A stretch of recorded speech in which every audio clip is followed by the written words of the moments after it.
दोस्तों, आप एक बार ये पूरी कहानी सुने। $1.87। डेला के पास बस इतनी ही रकम थी। उसने रसोई का सामान खरीदते समय 1-1 2-2 सेंट बचाकर ये धन जोड़ा था। डेला ने 3 बार उन सिक्कों को गिना। वे $1.87 ही थे। अगले दिन क्रिसमस था। डेला धम से अपने फटे पुराने छोटे से पलंग पर बैठ गई और रोने लगी। उसकी जिंदगी में मुस्कुराने के कम और रोने के अवसर ज्यादा आए थे। अब एक नज़र उसके मकान पर भी डाल दी जाए। ये $8 प्रति माह के किराए वाला एक छोटा सा मकान था। इसके आंगन में एक लेटर बॉक्स लगा था, जिसमें डाकिया कभी कोई पत्र डालकर नहीं जाता था। प्रवेश द्वार के पास बिजली की घंटी का बटन लगा था, लेकिन वो घंटी खराब थी, इसलिए कभी नहीं बजती थी। वहीं नाम की एक तख्ती लगी थी, जिस पर लिखा था जेम्स डिलिंघम यंग। लेकिन जेम्स डिलिंघम यंग की पत्नी डेला उसे जिम कहकर ही पुकारती थी। डेला ने रोना बंद किया और एक फटे हुए कपड़े से अपने आंसू पोंछे। फिर वो खिड़की के पास जाकर खड़ी हो गई और पीछे में घूम रही एक सफ़ेद बिल्ली को देखने लगी। अगले दिन क्रिसमस था और उसके पास क्रिसमस का उपहार खरीदने के लिए केवल $1.87 ही थे। उसने महीनों पहले से 1-1 सेंट की बचत की थी, तब जाकर इतनी रकम जोड़ पाई थी। जिम को एक सप्ताह में $20 मिलते थे। खर्चा बहुत ज्यादा था। जितना डेला सोचती थी, खर्चा हमेशा उससे ज्यादा ही होता था। उसे अपने प्यारे जिम के लिए एक क्रिसमस का उपहार खरीदना था। डेला सोच रही थी कि वो क्या खरीदे। वो जिम के लिए कोई बढ़िया उपहार खरीदना चाहती थी। वो उसके लिए कोई ऐसी चीज़ खरीदना चाहती थी जो सुंदर, दुर्लभ और शानदार हो। कोई ऐसी चीज़ जिसे पाकर जिम को गर्व महसूस हो। वो घंटों सोचती रही, पर कोई निश्चय नहीं कर पाई। कमरे की 2 खिड़कियों के बीच एक दर्पण लगा था। वो दर्पण वैसा ही था जैसा $8 प्रति सेंट के किराए वाली मकान में हो सकता था। अचानक डेला खिड़की के पास से हटकर उस दर्पण के सामने खड़ी हो गई। उसकी आंखें चमक रही थीं, लेकिन उसके चेहरे का रंग उतरा हुआ था। उसने जल्दी से अपने बाल खोलकर कमर तक फैलाए। जिम और डेला के पास उस दरिद्रता की हालत में भी 2 चीज़ें ऐसी थीं जिन पर उन्हें बहुत गर्व था। उनमें से एक थी जिम की सोने की कलाई घड़ी और दूसरी चीज़ थी डेला के खूबसूरत सुनहरे बाल। डेला के बाल जहाँ किसी रानी के आभूषणों से भी ज्यादा खूबसूरत थे, वहाँ जिम की घड़ी किसी राजा के खजाने को भी मात देती थी। डेला के बाल सुनहरे पानी के गिरते हुए झरने के समान चमकीले और लहरदार थे। वे डेला के घुटनों तक लंबे थे। डेला ने अपने बाल जल्दी से ऊपर बांधे। एक क्षण के लिए वो हिचकिचाई और सीधी खड़ी रही।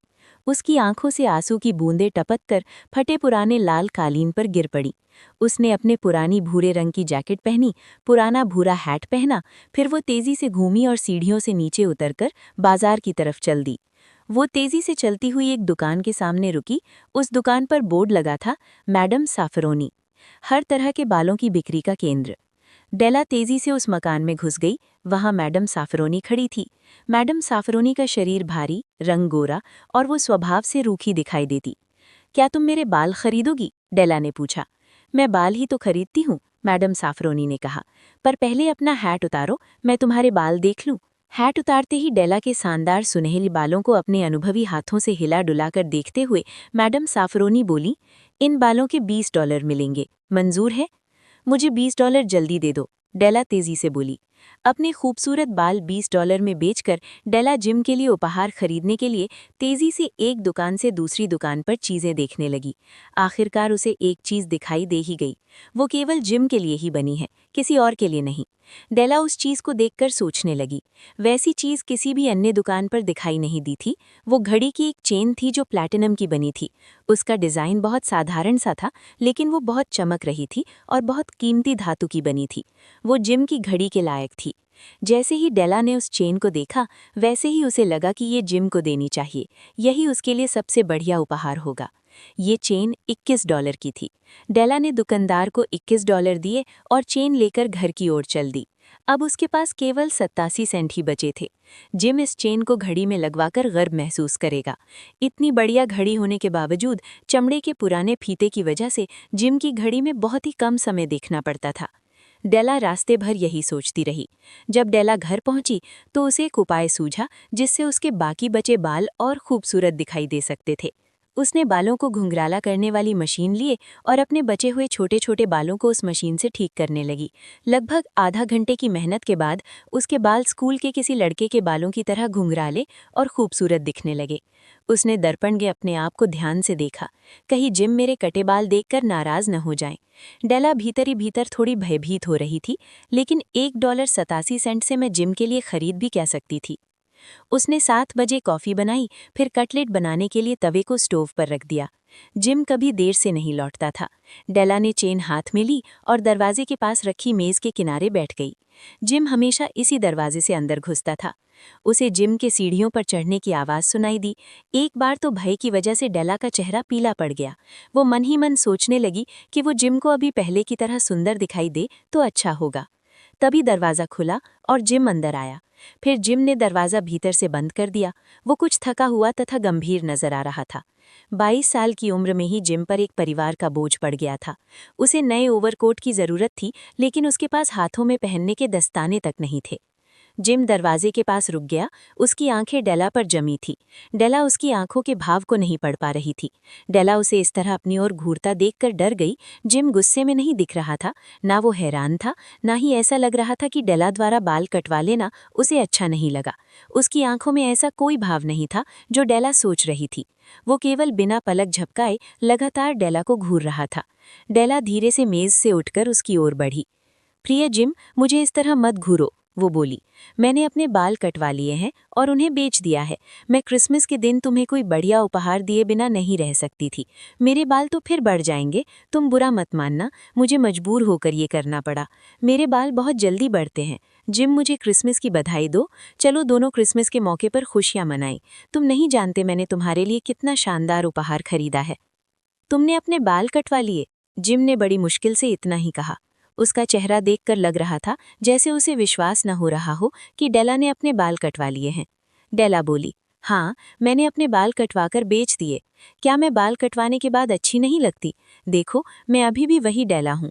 मैं अभी भी वैसे ही दिखती हूँ जैसी बाल कटवाने से पहले दिखती थी। तब जिम ने उत्सुक होकर कमरे में चारों तरफ देखा। तुम कहती हो कि तुम्हारे बाल अब नहीं रहे? वो बोला। वो एकदम हट।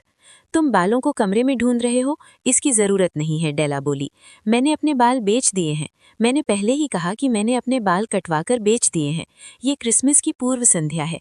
तुम मुझसे नाराज मत हो, क्योंकि मैंने अपने बाल तुम्हारी ही खातिर कटवाए हैं। हो सकता है कि मेरे सिर के बाल कोई गिन सकता, पर तुम्हारे प्रति असीम प्यार को कभी कोई नहीं माप सकता। अब क्या मैं तुम्हारे लिए कटलेट बनाकर ले आऊं, जिम? जिम की तन्मयता अचानक टूटी। उसने अपने कोट की जेब में से एक पैकेट निकाला और उसे मेज पर रख दिया। डेला, मुझे गलत मत समझना, वो बोला। बाल कटवाने से या ऐसी ही किसी दूसरी बात से मेरा तुम्हारे प्रति प्यार कभी कम नहीं होगा, लेकिन तुम इस पैकेट को खोलकर देखोगी तो तुम्हें मेरी उदासी का कारण मालूम पड़ जाएगा। डेला ने धीरे से धागा तोड़ा और पैकेट खोला। पैकेट के भीतर रखी वस्तु को देखकर एक बार तो वो खुशी से उछल पड़ी, लेकिन फौरन ही वो निराश हो गई। उसकी आंखों में आंसू आ गए। पैकेट में बालों में लगाने के पिनों का एक सेट रखा था, जिन्हें डेला बहुत दिनों से खरीदना चाहती थी। पिन बहुत सुंदर थे और वो जानती थी कि वो बहुत महंगे भी हैं। उसका दिल पिनों को खरीदने के लिए तरस गया था। उन पिनों को पाने की उसकी बहुत इच्छा थी, पर उसके पास पैसे नहीं थे। जब उसके बाल लंबे थे तब वे पिन उसे नहीं मिल पाए। अब वे पिन उसके थे, पर अब उन पिनों से सजने संवरने वाले बाल नहीं रहे थे। फिर भी उसने उन पिनों को अपने सीने से लगा लिया। वो आंसुओं से भरी आंखों से पिनों को देखते हुए मुस्कुराने की कोशिश करती हुई बोली, जिम, मेरे बाल बहुत जल्दी बढ़ जाते हैं। कहते कहते डेला के मुंह से एक जोर की चीत्कार निकल पड़ी। जिम ने अभी तक डेला द्वारा लाया गया अपना उपहार नहीं देखा था। डेला ने उत्सुकतापूर्वक अपना हाथ जिम की ओर बढ़ा दिया। उसके हाथ में घड़ी की एक शानदार सुनहरी चेन थी जो बहुत चमक रही थी। जिम, ये चेन बहुत सुंदर है ना? डेला ने पूछा। मैंने इसे पाने के लिए सारा शहर छान मारा। अब तुम्हें घड़ी में समय देखते वक्त शर्माने की जरूरत नहीं पड़ेगी। अब तुम चाहे दिन में 100 बार घड़ी में समय देखना। लाओ अपनी घड़ी मुझे दो, मैं देखना चाहती हूँ कि ये चेन घड़ी के साथ कैसी लगती है। डेला को घड़ी देने के बजाय जिम एक कुर्सी पर गिर पड़ा। उसने अपना सिर पकड़ लिया, फिर वो धीरे से मुस्कुराया और बोला, डेला, चलो अपने क्रिसमस के उपहार एक तरफ रख दें। ये इतने अच्छे हैं कि इनका इस समय इस्तेमाल नहीं करना चाहिए। मैंने पिनों का उपहार खरीदने के लिए अपनी घड़ी बेच दी है। अब तुम कटलेट बनाकर उसे ले आओ। बस दोस्तों, कहानी खत्म। आप इस विषय में क्या सोचते हैं मुझे कमेंट में ज़रूर बताएं। नमस्कार साथियों।